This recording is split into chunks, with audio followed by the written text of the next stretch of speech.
Assalamualaikum warahmatullahi wabarakatuh. Kembali lagi di channel Sukatira.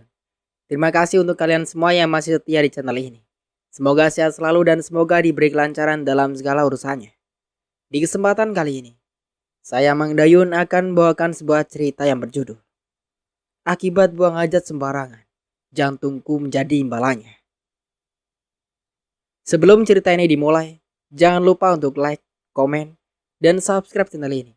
Dan juga tekan lonceng notifikasinya, agar kalian semua tidak ketinggalan cerita-cerita terbaru dari kami. Tentunya tak usah berlama-lama lagi. Langsung saja, kita masuk ke ceritanya. Setelah hampir 4 tahun berjuang di meja kampus, tidak kusangka ternyata perjuanganku itu pun akan segera berakhir dengan mulus. Hari ini adalah hari paling bersejarah di dalam hidupku. Hari ini adalah hari wisudaku. Namaku Ranti. Kini umurku sudah hampir 22. Berbagai rasa datang menyelimuti hatiku hari ini. Orang tuaku bahkan ikut menangis terharu melihat putrinya yang cantik ini pun akhirnya mengenakan toga yang indah yang mereka impikan sejak dulu. Hari wisudaku benar-benar terasa mengesankan. Apalagi aku dan teman-temanku juga sudah punya rencana yang spesial. Rencananya setelah wisuda ini selesai, besok lusa kami akan segera berlibur dan menghabiskan waktu di sebuah pulau yang indah. Di manakah pulau tersebut? Itulah yang akan aku ceritakan di dalam cerita ini. Minggu pagi, ponselku berdering sekitar pukul jam 7 pagi. Setelah kulihat, ternyata ini adalah pesan dari Abid. Selamat pagi, jangan lupa ya, hari ini kita punya jadwal yang spesial. Haha, yaitu jalan-jalan pulau impian yang sudah di depan mata. Pokoknya jam 8 pagi semuanya sudah ngumpul di bandara. Oh ya, jangan lupa bawa logistik untuk 4 hari juga. Begitulah isi pesan tersebut di dalam grup WA di ponselku. Ketika pukul 7:15, aku pamit sama mama dan papa. Setelah itu langsung bertolak menuju bandara. Ternyata semua anggota kami sudah siap di sana, kecuali Aldi. Sekitar 20 menit kemudian, Aldi pun sudah tiba di lokasi dan penerbangan pun akan segera dimulai. Sekitar 1 jam lebih di udara, akhirnya pesawat pun berhasil mendarat dengan mulus. Selanjutnya akan diteruskan lagi dengan mobil menuju pantai. Perjalanan menaiki mobil dari bandara ke pantai menghabiskan waktu sekitar 4 jam perjalanan, karena jaraknya cukup jauh dan terpencil dari kota. Akhirnya, kami pun sampai di pantai. Pantai itu sangat indah dan menawan. Pasir putihnya membentang panjang hingga beberapa kilometer. Namun sayangnya aku tidak tahu persis panjang pantai tersebut. Di pantai tersebut terdapat pohon-pohon pinus yang berjajar rapi.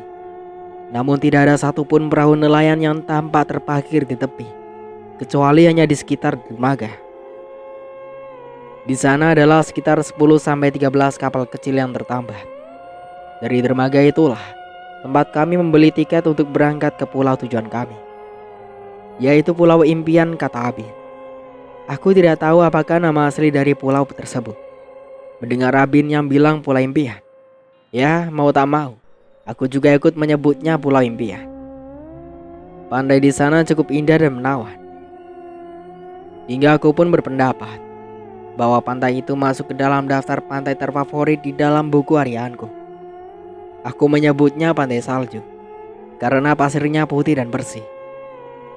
Namun ada yang sedikit mengganjal di hatiku. Entah kenapa tidak ada satupun turis yang terlihat di sepanjang pantai. Padahal setiap ada pantai yang indah dan bagus, pasti hampir semuanya ada turis yang datang. Namun tidak beberapa lama kemudian, pertanyaanku itu segera menghilang setelah kapal yang kami tumpangi mulai bertolak ke dalam hutan. Angin tertiup pelan, hingga membuatku sampai beberapa kali membenahi rambut. Teman-temanku sibuk berfoto di dalam kapal. Hanya aku dan Aldi yang memilih untuk menyingkirkan diri, karena aku sibuk menggoreskan pena di buku harianku.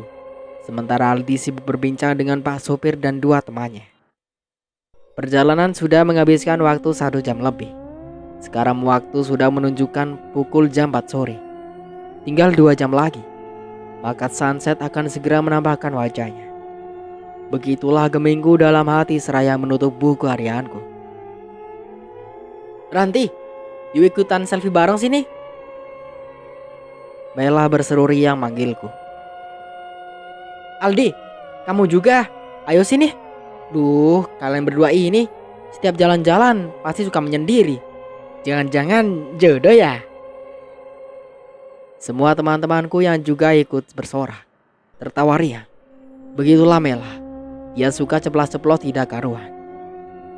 Sekitar pukul 5:30 sore, akhirnya kapal kami pun berlabuh di sebuah pulau yang indah. Benar kata Abin, pulau ini adalah pulau impian. Begitu gemingku dalam hati ketika pertama kali menginjakan kaki di atas pulau tersebut. Pantai yang ada di pulau ini sepertinya 2 kali lipat jauh lebih indah dibandingkan dengan pantai yang telah kuberi nama Pantai Salju. Pulau ini ditumbuhi oleh pohon-pohon pinus raksasa yang begitu tinggi menjulang ke langit. Pantainya bersih, tidak ada sampah plastik yang terlihat. Pantai ini seakan dirawat dan dijaga dengan baik. Airnya jernih. Berbagai jenis ikan nampak jelas berkeliaran di sekitar terumbu karang. Ikan-ikannya jinak dan cantik. Pantasan Abin menyebutnya pulau impian. Tidak salah lagi. Itu adalah nama yang tepat untuk pulau ini. Setelah mengantarkan kami, sopir kapal meninggalkan nomor teleponnya kepada Aldi. Beliau juga meninggalkan sedikit pesan. Tolong jangan melakukan hal-hal aneh yang di luar batas, karena tempat ini sedikit berbahaya dan angker. Beliau melambaikan tangan kepada kami. Selamat berlibur ya. Semoga liburannya menyenangkan. Sampai jumpa lagi di 4 hari yang akan datang dan di jam yang sama. Begitulah kata beliau sambil tersenyum manis, seraya bertolak kembali menuju daratan. Kami pun tidak kalah hangatnya menyambut ucapan selamat tersebut. Tak lama kemudian, seiring berjalannya waktu, maka kapal yang tadinya kami tumpangi pun sudah lenyap dari pandangan mata. Dan kini, sang senja indah telah tiba, dan waktunya untuk bersantai-santai pun telah datang. Di kaki langit barat, warna jingga membahana indah, bergores-gores akan terlihat seperti lukisan seniman klasik. Burung-burung berterbangan di langit, sepertinya mereka akan pulang menuju sarang. Namun ada pula yang malah keluar. Ratusan dan bahkan ribuan kelawar terlihat mulai berkeliaran memadai langit. Mereka berkeliaran ke sana kemari mencari makanan. Nuansa senja di pulau impian terasa begitu mengesankan. Malam telah tiba. Aku sibuk memasak dengan kompor gas miniku di samping tenda. Sementara 3 orang temanku yang lain, Mela, Abin, dan Raisa sibuk memandangkan lagu dengan gitar. Aldi malah berputar-putar dengan senternya. Dia terlihat berjalan ke sana kemari. Kemudian berjalan ke dalam hutan yang berjarak sekitar 30 meter dari tenda, sementara Ani sibuk membantu memasak. Lihat tuh, mereka seneng banget ya. Ani tersenyum kecil sembari melihat Mela dan 2 teman kami yang lain asyik bernyanyi di depan api unggun. Aku hanya tersenyum kecil menanggapinya. Tuh, lihat tuh si Aldi. Ngapainnya dia di sana? Mending bantu-bantu cari kayu kek. Aku melirik Aldi penuh tanya, kemudian melanjutkan kembali pekerjaanku. Kira-kira 10 menit kemudian, tiba-tiba si Aldi muncul lagi dari hutan. Tuh kan, dia bisa baca hati kamu, Ranti. Ani sedikit mencemoohku ketika melihat Aldi datang sambil membawa cukup banyak kayu bakar. Dan aku pun tersenyum kecil menanggapi cemoohan tersebut. Aldi, dia adalah lelaki yang berpostur tinggi, namun dia sedikit pendiam. Dia adalah orang yang jarang terbahak-bahak saat tertawa. Bawaannya serius-serius. Akan tetapi jangan salah, dia itu ganteng loh. Tapi dia itu masih jomblo, kayak aku. Entah kenapa pula aku sampai membandingkan diriku saat ini dengan dia. Aneh. Waktu terus berjalan. Selesai makan malam, kami melanjutkan dengan acara nyanyi-nyanyi bareng. Setiap orang harus punya satu lagu khusus. yaitu lagu terfavorit. Acara malam pertama di Pulau Impian benar-benar menyenangkan sekali bagiku. Apalagi ini semua kami lakukan setelah semua pekerjaan tuntas. Setelah wisuda di kampus 2 hari yang lalu, rasanya lega sekali. Mungkin beginilah rasanya bebas dari penjara. Begitu gemingku dalam hati. Jam sudah menunjukkan pukul 12:30 malam. Rasa kantuk mulai membuarkan kami semua. Aku dan Ani tidur dalam satu tenda.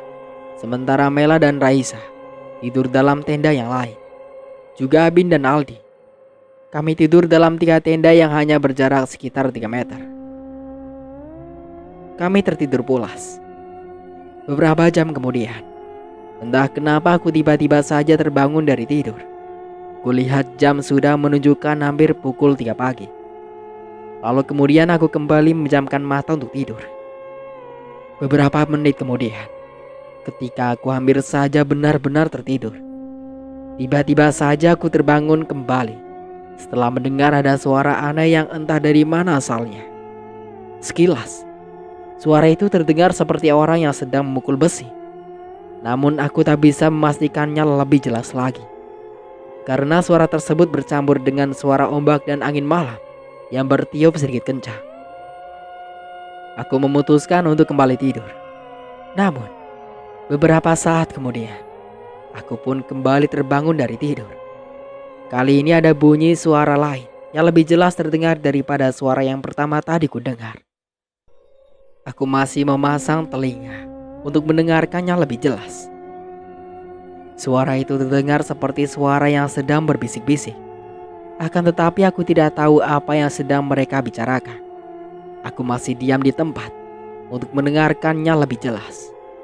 Barangkali saja itu adalah suara-suara temanku yang berada di tenda sebelah. Dan aku pun mulai merinding setelah menyadari bahwa suara tersebut bukanlah suara teman-temanku. Tiba-tiba ponselku bergetar. Aku sengaja membuatnya senyap. "Ranti, apakah itu adalah suara kamu dan Ani?" Pesan itu dikirim oleh Aldi. Aku sedikit berseru lega dalam hati. Ternyata Aldi masih terbangun. "Bukan, ini bukan kami. Ani masih tidur. Aku tidak tahu itu suara apa. Aku takut." Kemudian pesan itu langsung aku kirimkan ke Aldi. Beberapa detik kemudian. "Oke, baiklah. Kamu jangan takut lagi ya. Tolong bangunin Ani pelan-pelan. Jangan nyalakan lampu. Dan jangan sampai Ani jadi panik dan takut. Oke?" "Oke." Begitu balasku, singkat. Aku langsung membangunkan Ani. Dan syukur dia tidak terkejut. Aku kemudian memberitahunya yang sedang terjadi. Dia langsung ketakutan. Namun aku berusaha untuk menenangkannya. "Kamu bawa pisau kan? Keluarkan pisaumu untuk jaga-jaga." Aldi kembali mengirimkan pesannya padaku. Aku langsung ingat. Dan kemudian mengeluarkan pisau garpu di dalam tasku. Begitupun Ani. "Iya, kami sudah mengambilnya." Begitu balasku singkat. Suara itu terdengar semakin parah. Aku bahkan dapat mendengar dengan jelas suara itu adalah suara orang yang berjalan dan berlari di sekitar tenda kami. Saat aku memberanikan diri untuk mengintip, namun aku tidak menemukan apapun yang ada di luar sana. Jangan keluar dari tenda. Oke, seperti apapun bunyi yang kamu dengar, kamu jangan keluar sampai pagi. Oke?" Begitulah isi pesan singkat Aldi kepada aku. Aku hanya membalas dengan kata oke. Waktu terus berjalan. Ada bermacam suara yang kudengar dari luar. Bahkan suara itu terdengar seperti orang yang sedang mengotak-atik piring. Dan kemudian membenturkannya satu sama lain. Aku dan Ani ya bisa mendekam di dalam tenda menahan takut. Ani bahkan sampai menangis mendengarnya. Rasa takut, cemas, dan khawatir bercampur hebat mengguncang jantungku. Sesekali, suara itu terdengar seperti orang yang sedang tertawa lepas. Bunyi tawanya mengerikan sekali. Beberapa jam kemudian, suara-suara itu mulai berangsur-angsur lenyap dan akhirnya menghilang tersapu angin pagi yang bertiup. Pagi telah tiba. Setelah Fajar menampakkan dirinya, aku memberanikan diri keluar setelah Aldi datang menghampiri tenda kami. Kami kemudian langsung memeriksa barang-barang yang tadi malamnya terdengar berisik, diganggu oleh orang yang tidak kami ketahui. Anehnya, barang-barang kami masih terlihat rapi seperti sedia kala. Kami beralih ke tempat lain. Kami berjalan ke sekeliling tenda untuk mencari bekas pijakan kaki dari suara yang kami dengar tadi malam. Dan parahnya lagi, kami tidak juga menemukan satu bekas pun yang tersisa di atas pasir. Walaupun hanya satu pijakan kaki, semuanya nihil dan bersih. Kami bertiga sepakat untuk tidak menceritakan kejadian tadi malam kepada siapapun, termasuk kepada 3 teman kami yang lain, karena kami takut itu akan membuat mereka menjadi panik dan takut. Waktu terus berjalan. Matahari sudah mulai keluar. Perlahan dia terus bergerak pelan naik ke langit. Kini jam telah menunjukkan pukul 9 pagi. Barulah Abin dan 2 orang teman kami yang lain terbangun dari tidur mereka. Tumben, kalian bertiga sudah bangun duluan. Biasanya kesiangan terus. Abin berseru menyapa kami dari balik pintu tenda. Sedangkan Mela dan Raisa sedang sibuk mencuci muka.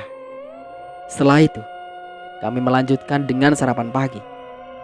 Kejadian semalam masih terlintas di dalam benakku, sehingga membuat aku dan Ani sering melamun dan berbisik-bisik mengenai kejadian tadi malam yang terjadi.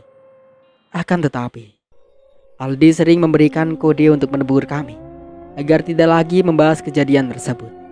Sepertinya dia takut Abi, Mela, dan Raisa tahu, karena mereka pasti akan menjadi panik dan takut untuk tinggal di pulau tersebut.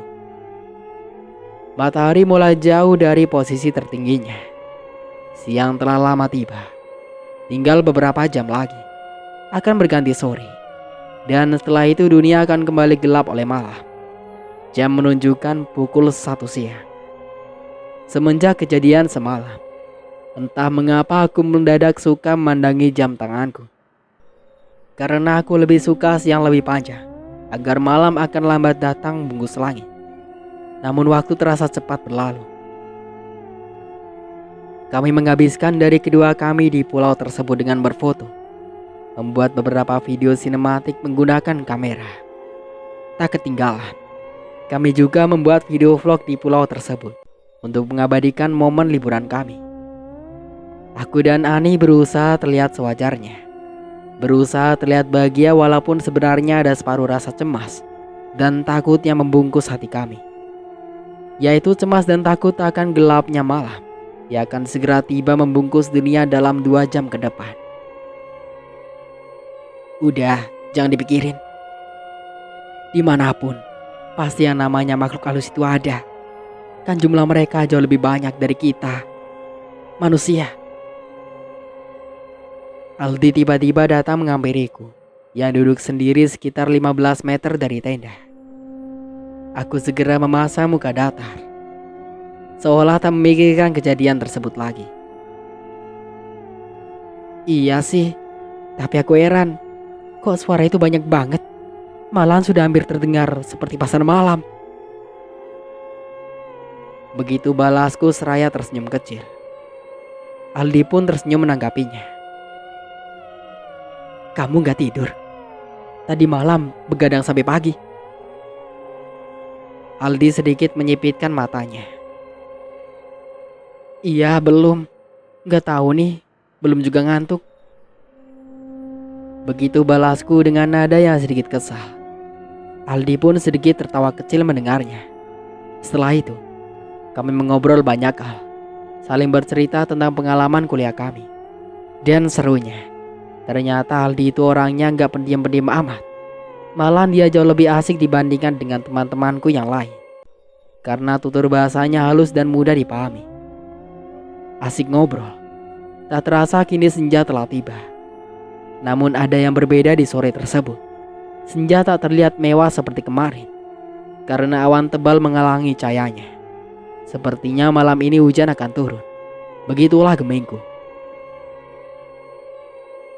Oh iya, tadi malam tolong jangan matiin HP ya. Kalau ada apa-apa, nanti aku WA aja. Nada suaraku sedikit manja dan memohon kepada Aldi. Dia tersenyum kecil menanggapi sambil mengangguk pelan. Guys, sepertinya malam ini kita harus pindah dan mendirikan tenda di dalam sana. Karena sepertinya hujan akan turun di malam ini. Tanganku menunjuk ke arah hutan yang berdekatan dengan pantai. Jarak kami dengan hutan tersebut hanya terpaut sekitar 50 meter. Benar, sepertinya kita harus pindah untuk malam ini saja ya. Ani ikut berseru menyetujui ajakanku. Dan hasilnya, semua pun setuju. Kami segera memindahkan barang-barang ke dalam hutan terdekat. Setelah semua tenda dan barang-barang selesai dipindahkan, maka kami mulai membersihkan rumput-rumput di dalam tenda kami. Sementara Aldi sibuk membuat pagar dari tali rapia. Dia menghabiskan cukup banyak tali hanya untuk membuat pagar tersebut, sekitar 2 ikat tali. Lalu kemudian dia menambahkan daun-daun untuk menjadi dindingnya. Pagar itu sengaja ia buat bulat mengelilingi tenda kami. Di luar pagar tali tersebut, Aldi juga memasang tali pancing. Lalu tali pancing itu tersambung dengan lonceng pancing yang dia letakkan di tengah-tengah halaman, dekat tempat duduk api unggun. Sehingga apabila nanti tali itu disentuh, maka kami akan mendengar lonceng pancing itu berdering, seperti pancingnya disambar ikan. Abin dan Ani sibuk mengumpulkan kayu bakar yang banyak, seolah-olah terlihat seperti anak pramuka yang ingin menyalakan api unggun. Perpisahan yang besar. Baguslah, aku senang melihatnya. Karena berharap malam ini api tersebut akan menyala menerangi malam ini. Hari mulai gelap. Kami mulai sibuk menyalakan api dan memasak. Tak lama kemudian api pun mulai menyala. Namun tak lama setelah itu hujan juga turun. Setelah makan malam, kami terpaksa membuat tenda darurat dari plastik yang sepanjangnya 5 meter untuk berteduh sambil mengobrol di halaman. Di malam itu hujan turun dengan begitu lebat. Angin kencang juga berembus, sehingga membuat tenda darurat kami terhuyung ke sana kemari. Tenda darurat itu tak bertahan lama. Angin kencang berhasil merobohkannya, sehingga api yang berada di bawah mulai redup dan padam. Kami memutuskan untuk pindah ke dalam tenda masing-masing. Jam baru menunjukkan pukul 9 malam. Namun rasanya sudah seperti di tengah malam. Hawa dingin terasa menyelimuti kulit. Aku bahkan sampai mengecut kedinginan di dalam selimut. Malam nampak kelam. Kilatan petir sesekali terlihat menggila di dalam hutan. Angin masih berhembus, sunyi dan mencekam. Begitulah yang aku rasakan. Aku tidur duluan ya nih. Aku segera mulai selimut dan kemudian membungkus diri. Aku juga mau tidur Ani menyusulku dengan selimutnya. Hujan masih lebat di luar. Sepertinya hujan ini tidak akan reda sampai pagi datang. Begitulah gemingku dalam hati. Aku mulai memejamkan mata. Akan tetapi tiba-tiba saja hujan mendadak reda. Aku sedikit penasaran untuk memastikan. Segera aku bangun dan duduk untuk memasang telinga. Iya, sudah reda. Begitu geminggu dalam hati. Guys, hujannya udah reda. Keluar yuk. Abin berseru dari balik tendanya. Yeay, ayo. Mela menyaut dengan nada senang. Ani masih tertidur. Aku segera bangun dan keluar tenda mengenakan jaket. Abin, Aldi, dan 2 orang temanku yang lain juga mulai keluar. Kulihat jam sudah menunjukkan 12 malam. Aneh, biasanya jam sekarang adalah jam biasa kami pamit tidur. Namun sekarang justru terbalik. Dingin banget ya guys. Aku masih menaruh tangan dalam jaket. Tunggu bentar ya, kita nyalakan lagi apinya. Aldi mulai mengatur posisi kayu bakar. dan kemudian meniup bara yang masih tersisa. Aku sibuk menerawang ke sekeliling pantai dengan senterku. Setelah itu beranjak ke dalam hutan. Kabut malam sudah turun. Kelihatannya mengerikan sekali, seperti nuansa kabut yang ada di film horor. Namun aku cepat-cepat menyingkirkan pikiran tersebut. Sejauh ini, tidak ada yang aneh dan janggal menurutku. Tidak ada suara keributan orang asing seperti tadi malam. Kini aku merasa sedikit lega. Di, temenin aku bentar yuk. Abin sedikit memohon. Mau kemana? Tanya Aldi penuh selidik. Tangannya masih sibuk mengatur posisi kayu bakar. Gak tahan nih, mau BAB. Abin menjawab dengan nada keluh. Pergi aja sana, penakut kali kau Bin. Aldi sedikit merendahkan Abin. Aku gak berani Di, aku takut sendiri. Abin semakin memohon. Sontak kami semua yang mendengarnya langsung terpingkal. Yang lebih parah adalah Mela. Di sini aja Bin, kita timbun aja pakai tanah. Mela terbahak-bahak setelah mencemooh Abin. Abin tidak menanggapi. Dia hanya memincingkan bibir, kesal. Aldi dan Abin sudah pergi ke arah dalam hutan. Mereka terus berjalan. Kulihat jarak mereka dengan tenda mungkin hanya sekitar 50 meter kurang lebih. Mela dan Raisa kembali melanjutkan pekerjaan Aldi yang belum selesai. Aku juga ikut membantu, menyalakan api. Ani mana Ran? Tanya Raisa pelan. Tuh, dia masih tidur di tenda. Kenapa nggak dibangunin aja? Kasian, dia kan nggak tidur seharian. Aku meniup api. Dan akhirnya, api pun berhasil menyala. Abin, Bin, mau kemana kau? Aldi berteriak ke dalam hutan. Kemudian segera berlari ke dalam hutan. Kami yang mendengarnya langsung bingung.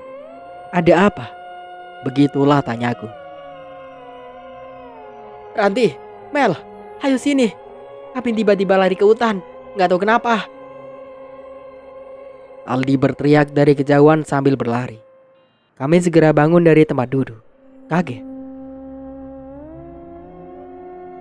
Ran, cepet bangunin Ani, cepat. Mela mendesakku. Aku langsung bergegas ke dalam tenda untuk membangunkan Ani. Ani sudah bangun. Dia panik. Aku takut Ran. Ani memelukku erat. Gak usah takut nih, semua akan baik-baik aja kok. Aku memeluknya erat, menenangkannya. Setelah mengambil senter di tenda, kami segera berlari ke hutan untuk mencari Abin dan Aldi.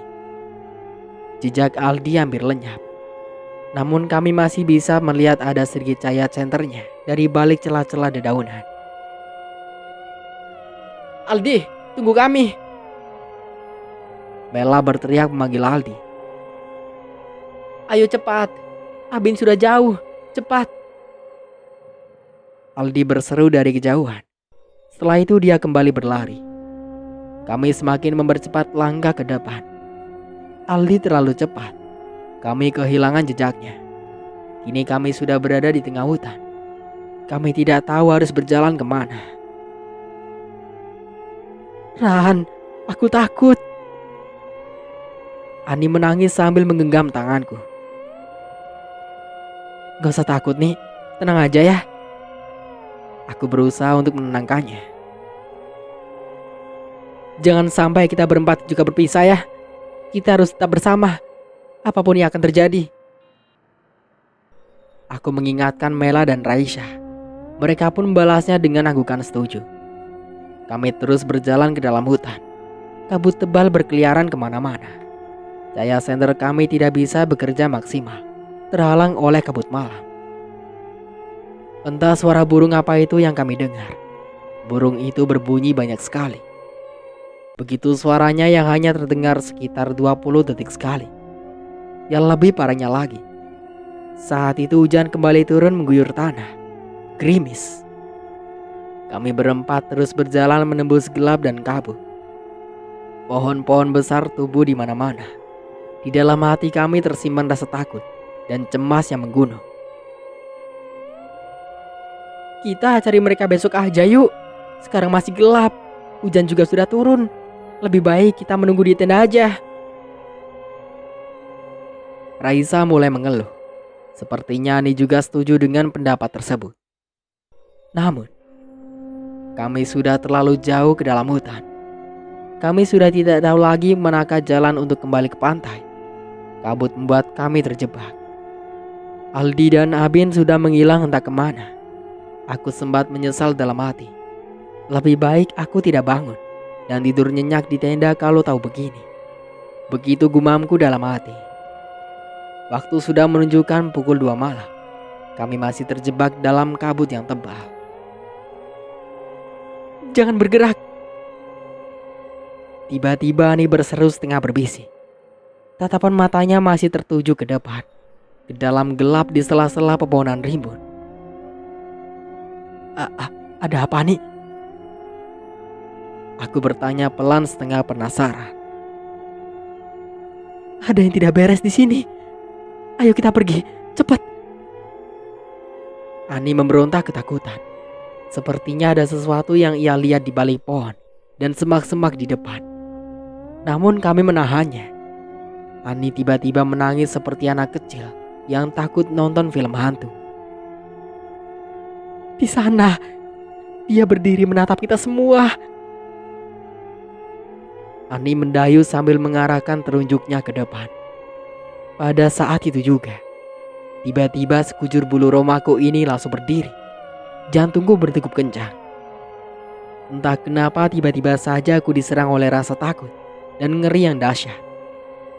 Mela yang biasanya berani, kini mulai menarik diri ke belakang. Begitupun dengan Raisa. Di mana nih? Raisa berbisik setengah cemas. Itu di sana. Ani hanya mengarahkan telunjuk tanpa mau menoleh. Tubuhnya besaran, dia berbulu. Ani menangis dalam pelukanku. Mendengar kata tersebut, kami semua langsung mundur ke belakang. Aku sempat menyorotkan senterku ke sana. Namun aku tidak melihat apapun selain daripada kabut dan pohon-pohon yang rindang. Kami menarik diri ke belakang. Tiba-tiba kami mendengar ada bunyi suara orang yang mendayu-dayu. Entah dari mana asalnya. Suara itu terdengar seolah manggil kami. Kami benar-benar takut. Tidak lama kemudian, suara itu tiba-tiba lenyap entah kemana. Kami kembali berjalan untuk menuju pantai. Gerimis semakin tipis. Namun kabut masih juga tak mau beranjak. Rasanya sudah begitu jauh kami berjalan menempuh hutan. Akan tetapi kami belum juga sampai di bibir pantai. Kadang aku ragu, apakah arah yang kami tempuh itu sudah benar dan atau salah. Itulah yang membuatku ragu. Aku tidak menyangka pulau yang kusangka kecil dari atas kapal kemarin ternyata ukurannya luas sekali. Kelelawar bergantungan di pohon-pohon. Mereka tidak bergerak sedikitpun, seolah mematung. Terlihat seperti mereka tengah memperhatikan gerak-gerik kami yang berada di bawah. Tak lama kemudian, terdengar lagi suara yang sangat menyeramkan. Suara itu memanggil nama kami satu persatu. Kedengarannya buruk sekali, mengerikan di telinga. Kami berempat langsung berpelukan.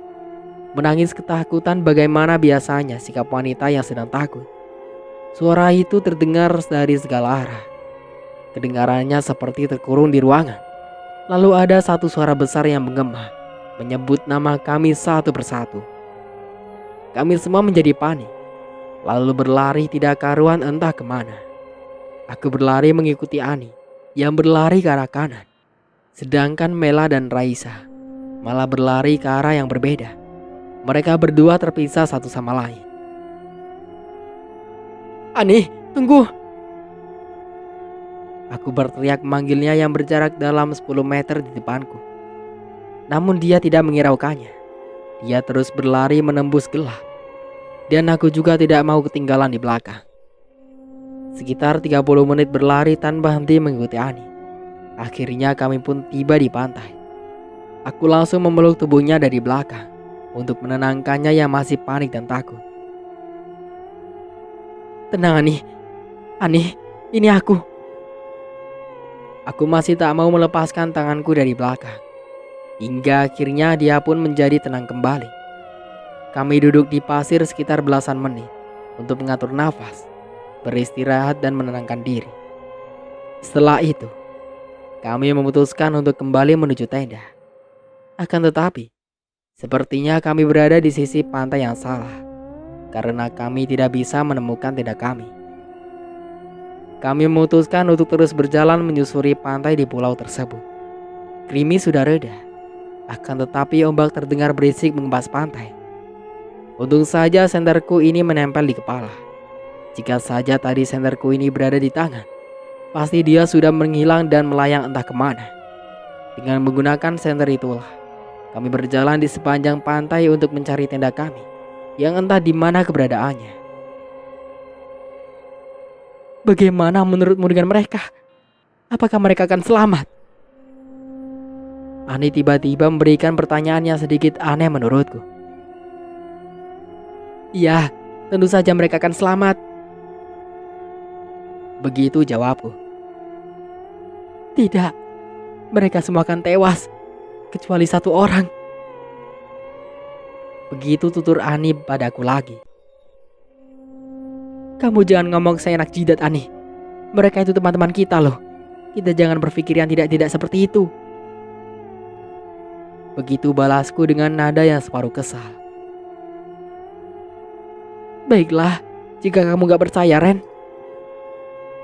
Begitu jawab Ani pelan. "Kamu tahu gak, semalam aku mimpi buruk. Mimpi itu jelas dan nyata." Ani tiba-tiba lagi mengeluarkan kalimat yang aneh padaku yang sedang berjalan di sampingnya. "Mimpi? Mimpi itu bunga tidur Ani.